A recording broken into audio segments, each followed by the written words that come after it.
I do not need a man to feel complete or fulfilled. It's not about finances, and I know we put so much emphasis on that, but to me, finances or money is all energy. So I think if you decided and you had a strong mindset and you were just super, business oriented.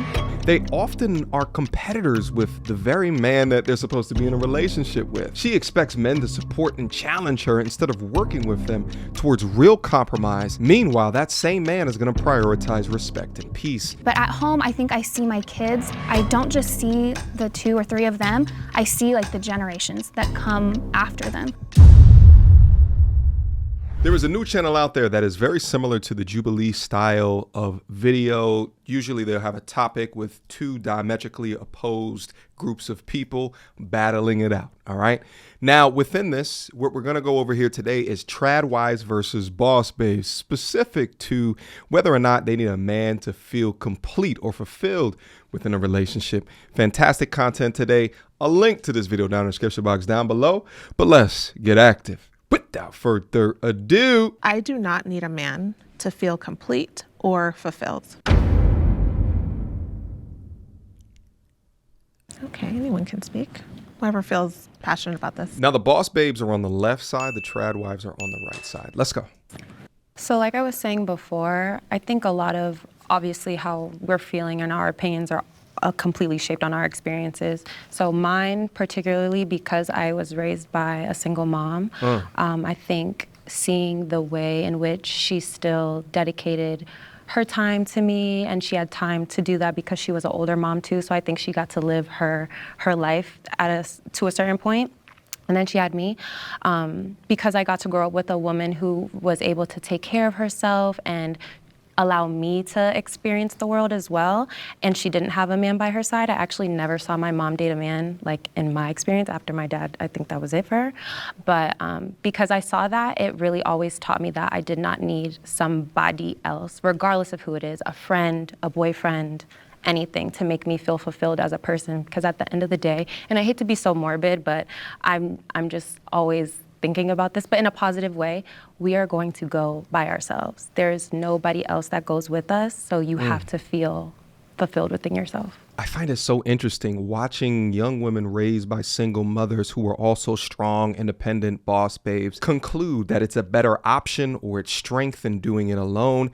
No man is needed in order to live this thing out. And in fact, you're going to die lonely and destitute by yourself. Single mothers, because they are single and because there's not a man there, have to project strength through isolation or aloneness. But young modern women pick up that trait is a benefit to them, whereas my situation was actually very similar to hers, but a single father. But watching my dad also not have girlfriends throughout my life, there were not women moving in and out of the house, but I never picked up that I would be much better off without a significant other in order to help meet me where I would want the direction of the family to go. I would argue that the main differences between me and her is how that single parent would speak up and communicate about the opposite sex.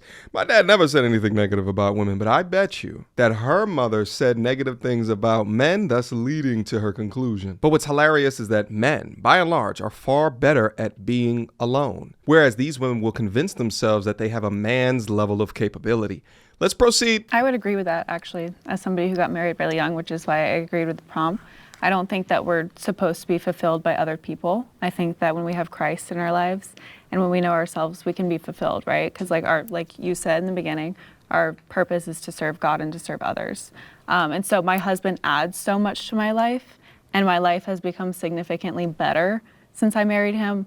But as a person, I am fulfilled in who I am. Question for you ladies. How has your ambition or your success and your status influenced your romantic relationships or your dating lives? I think there's a better standard. Because for me to achieve the things that I've achieved, it required me to grow into the woman to do that. So now, what I require of a man has changed. And I think that in our society, in addition to glamorizing, I'm a boss and all this type stuff, I think there's also this thing that I want to disabuse while I have while we're here on this platform of we don't need men. And I don't believe that. Like, I wanted to fulfill myself, but part of that is I feel like we're in a society where women are like, I want a guy to make 6 figures, all of this stuff that I'm not knocking, and I'm not saying it's not important, but the reason I think that you should be financially independent, fulfill yourself, is so that you can become a woman who actually is equally yoked with the kind of person that a lot of women aspire for. Not all women. So like whatever that means to you, it's like, what are you bringing to the table, you know? And so, yeah, for me, that's kind of my perspective on that, as like you should, in my experience, I think that I was dealing with a lot of foolishness. I didn't know myself. And now what I require, and not even require, what I attract, what I entertain is better. And that has nothing to do with financials. That's just a part of it. But it's just that man is out there doing his thing to get to where he was. And so we might have similar backgrounds, similar industries, whatever. But really and truthfully, it's who we had to become. And I think in that regard. Now, while I appreciate her acknowledgement around this idea of independent women or boss babes don't want a man, what I find interesting is that she likens her career progression with then dating different men. And this is where they mess up, because although you're around these arenas to attract these men, unless you were developing yourself into the type of woman that those type of men would want, you're still going to wind up unsuccessful. And also the truth is that most men don't want women who are just as busy as what they are, unless that busyness is within his business. Because if not, then the behavior types of those type of women can often lead to competition, tension, and unnecessary conflict. Can it work? In some cases, but this idea of a power couple has been propagated throughout our media today without speaking about the fundamental consequences of it, you know, but also look at our divorce rate. I think that it is a fantasy, and within the confines of family building is marketed as far more beneficial than what it actually is. Let's proceed. I hear a lot of men, I've heard a lot of men talk about this, and as beautiful as a woman may be, if she has that kind of hustle mentality or business minded or just very ambitious, they tend to not want to date. They tend to not want to date. That's what I'm saying. A man does not care, says last, but a real man does not care about how much money you make. That's why I say it's for you. Not what we're saying. It's not the money. The mentality. It's the mentality. Yeah, I see that, and I think that's an issue in society. I believe you need men. Like, I believe having a husband is important. I think it's one of the wonderful things. I think even if I'm a CEO, my job is still to be a helpmate for him, and he can be a partner for me. I don't know why we feel like you can't be a housewife and have a partnership, lift that man up, support him, pray over him, clean your house, and still do your thing. Because the man that is in my life in that capacity only make all my business endeavors better. The problem in society as it deals with kind of these conversations is that your initial go-to is about how much money that you make. For the 100,000th time, it is not about the money that you make. It is the behaviors or the mindset that get illicit from being a part of that structure, being a part of that matrix. And I think many of these modern women that have these types of jobs should be investing as much time into figuring out how to be a soft feminine woman up at home as they have invested into the formal education that it took them to get those jobs. That's why so many of these men that you've worked your whole life in order to get around would rather select a more feminine, softer, younger, more of a helpmeet version of yourself than with you who's making all this money. If it clashes, what if you don't have time to do that for him because you have your phone ringing, you got emails? So that's where it's a compromise, right? Because that's what it is, a partnership. And like they said, you have to go over all these things before you get married, and you have to work together. And I do think people are so quick to walk away. And I think if you're willing to walk away, yes, your livelihood is important, but when you merge together, you have to work that out. There has to be some understanding. I don't think a woman should just sacrifice everything, but I personally wouldn't want to be with a man who would want me to do that personally. Thank you. Annie, do you want to speak to that with dating? Yeah, going back to what you read, I think it just comes down, at least to me, it's not about finances, and I know we put so much emphasis on that, but to me, finances or money is all energy. So I think if you decided and you had a strong mindset and you were just super business oriented, and you wanted to get to a certain plan or a goal, that energy putting towards that goal is gonna get you there. You know what I mean? So I think when it comes to dating, having a person to just support you in your big dreams, especially if you're a big dreamer, to not shut you down, to support you, to push you, to give you ideas, to give you a different avenue of looking at things in ways that maybe you don't see, or you know what I mean? So I think when it comes to dating, I think if you are with me, you're going to absolutely have to make my mind churn in ways that I probably don't, because I already have a brain that thinks really, really high. Listen, shout out to this young lady right here. But I find this fascinating because we started off this conversation with essentially her speaking about kind of happiness within a relationship and is someone else needed. And while she said that it's based off of her, she also framed it within the context of watching her single mothering. Now, when she talks through this, it is clear that someone with her mindset, saying things such as money is energy, she is the exact type that needs a man. She needs a man with leadership capabilities, formal structure to be like, I hear you on all of that mumbo jumbo energy bullshit, but the reality is that you need a business plan. You got to understand the P&L statements, the income statements. You got to look at the analytics of the business. You got to pressure test it. You need some formalized execution along with this airy-fairy money is energy mumbo jumbo. I just find it so fascinating that if young ladies like this don't find level-headed, good moral, upstanding men early on, then they often are waffling throughout their life into their 40s. But chances are her and her mindset will have a difficult time in finding one. Why? Go back to the last woman in the conversation. What did I say? They often are competitors with the very man that they're supposed to be in a relationship with. She expects men to support and challenge her instead of working with them towards real compromise. Meanwhile, that same man is going to prioritize respect and peace. Let's keep going. So I think I would need someone that is that way. Now, do they have to have a lot of money? Absolutely not. But do you have to have the grit, the energy to know I will get there? Doesn't mean millions, doesn't mean anything. It just means being self-sufficient in that way, to be comfortable, cool. We're not worried about it.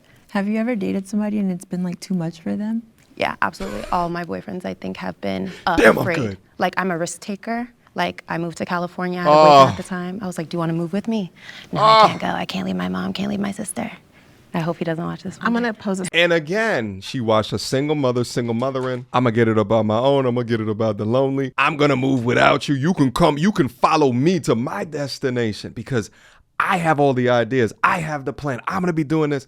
She is not form fit to be under the protection and the provision of a man. And at the point that she feels unhappy in a situation, bye-bye. That's all she's ever known. And now within the world of the internet, where they have infinite options via social media, they are anti-confrontation. They will not try to work it out, and they'll just go on to the next situation. If you were married to a very wealthy man who told you that you never had to work or lift a finger because everything is taken care of, he just wants you to focus on raising the children and managing the home, how would that make you feel? How would you respond to that? I actually just had this happen to me not that long ago, and he did tell me that, and I said, that's really nice, but I'm still going to work. Yeah, Okay. I had that happen. I declined. Okay, what about you? I probably still have some type of side business. Honestly, I love working. And as much as I loved getting to be there with my daughter for the first years of her life, but I'm a go-getter. I was bored. And I also think, your ambition will kind of show you as a mirror the other person and what they're thinking and how they're thinking about you. Because when I did become more ambitious and I started my first company, it started like a rift between me and my ex. He was like, oh, you have to go to work? Well, what does that mean? Are you going to cheat on me? Blah, blah, blah. There was all this insecurity when I started to work more. And it really didn't have anything to do with the work because I was still going home, cooking, cleaning, doing it, well, not cleaning, but doing all that stuff. I don't believe in cleaning. You keep saying that you were bored. I'm just wondering if you took some of that boredom and channeled it into your motherhood or channeled it into the home in a different way. Do you think you could have just used it in a different way to help your family? Good question. Or do you think that it needed to be something that happened outside of the home? Yep. I think I need to build things for lots of people. I like to build for hundreds, thousands of people, and that's what I do now. So for me, it's like business. I was tending to the orchard every day. I had a full garden. I walked to the beach. I took surf lessons, did all this stuff, and I was still it felt for me, not for everyone, but it felt very I'm doing this for 3 people, and I want to build for lots of people. Okay. I have a slightly different perspective. I personally, when I have a kid, y'all not gonna see me. I'm gonna be with my kid, and it's gonna be awesome. And I think that it will bring out another side of me, and I'm excited about that. My thing is, like, the reason I declined it from the person who said that to me is I feel like they wanted to suppress me. They didn't want me to, like, outshine them. And so my thing is, we have a partnership. I'm probably gonna step away because I want to be with my child. I'm also educated. I'll probably homeschool my child because I know the education system, you know? So these things are important, and I know the responsibility, and I embrace that responsibility. I think it's all about the intention that the person's coming from. We can compromise. I am a mother. That is my priority, right? Like, I will tell you, as someone who's talked to parents quite often, and I've tried to just tell them about, you know, the progress of their child and different things, everybody's not equipped. I'll just say that, right? And I don't want to be that. I want to be there for them, and I want them to know I'm there for them. But long term, if you just don't want me to do anything ever, that's where I personally have an issue. But having a compromise and making it a priority, I don't have a problem with that. Okay. Who feels passionate about this? Go ahead. I think that intention and perception is so much in this topic because I think there's a lot of jobs I could go to and I would be so bored. I could be making money, I could be like building things, I'd be so bored. But at home, I think I see my kids, I don't just see the 2 or 3 of them, I see like the generations that come after them. And I've tailored it to where it is challenging, to where I am homeschooling, to where I just make it exciting because I put all my passion into it. And I think that can be said for different jobs and different lifestyles at home. Just kind of depends on how you feel about it and what your perception is. Oh, thank you for sharing that. Anyone else? Did you want to say something? I was going to comment on the men part because I think the right man won't care if you're working or not. Like when I first met my husband, I was competing in pageants. I had a business. I was working full-time at a law firm. And he loved everything about me when I was doing those things, right? But once we got married and I was actually able to stop working, I told him I don't want to work anymore.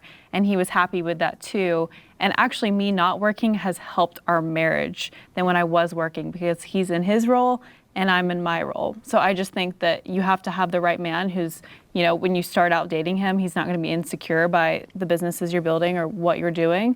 But then when you're like, no, I just want to stay home and have kids, he's perfectly okay with that too. Yeah, and I think it's important to have that conversation well before you get married. I know you told him after you're married, but I think it's important for that to be something that you know before going in so that they can say, well, I can't do that. I don't want that. Or I would love for you to do that.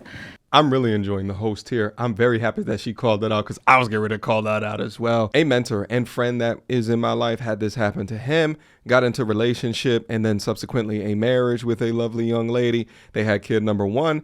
At the time, they were both in corporate America. Kid number 1 pops out. She doesn't want to be in the office anymore. And then essentially is a stay-at-home mother. My mentor, being hit with this news, did with it like what most Gen X men did. All right. They just said anything for you, baby. He goes out, is in the workforce. She's staying at home. Kid number 2, kid number 3 comes. He's still building within the career.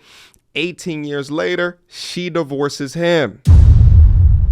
So not only is she going to be getting child support for the remaining children for the next couple of years until they leave the house, but then also because she has not been working, she now gets spousal support. And not even just that, she spent all of the time home with the kids, so the kids have much more an affinity with her. And during the divorce, turned the kids completely on the father. And it's all girls, by the way, so it's a little bit more easy to do that. And it absolutely wrecked them. It crushed him. Meanwhile, while they're getting married, it never even crossed his mind that she might flip the script to wanting to be a stay-at-home, but she did. It often reminds me of when Kevin Samuels would talk to these young ladies and say, you know, do you expect to be paying significant bills after having your first child? And how many would say no? And I think that was so much of a shock to young men. But honestly, looking at it from a young woman's perspective, I absolutely understand that.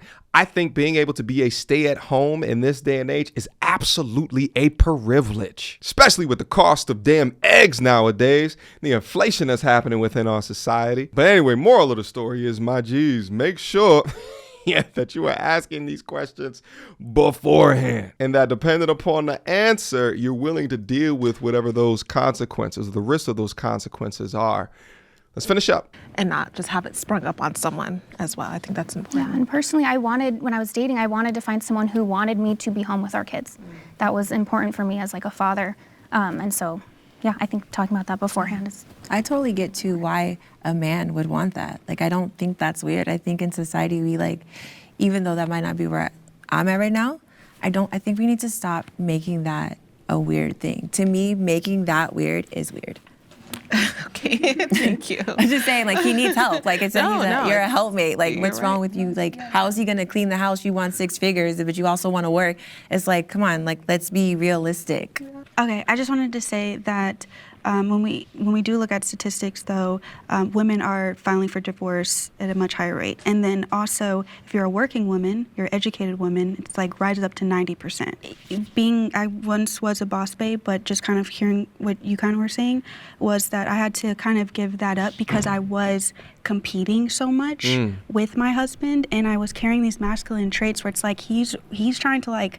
He's in his role, but I'm almost like trying to outscore him, and I'm like, oh, I'm having leadership qualities basically now. And it was, instead of what I think a partnership is that you come into a more submissive role and you let him lead.